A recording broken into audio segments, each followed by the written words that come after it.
ശിവ, ഞാനാണോടാ നിന്നെ ഭ്രാന്തനാക്കിയത്? നാട്ടുകാര് ഭാവികൾ പറയുന്നത് കേട്ടില്ലേ? ഞാനാ നിന്നെ ഭ്രാന്തനാക്കിയത്. നീയല്ലേ വണ്ടി ഓടിച്ചു? ശിവ, ഞാൻ പറഞ്ഞല്ലേ പോകണ്ടെന്ന്.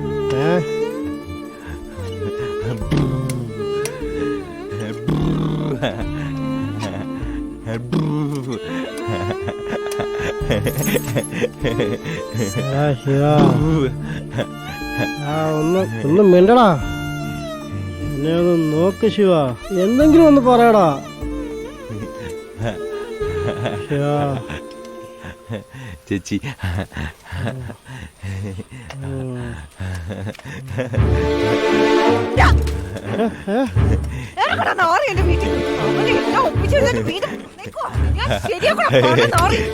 ചെറുക്കനെ പർവ്വത്തിലാക്കി വീണ്ടും വന്നേക്കോ, വെട്ടി കീറും ഞാൻ.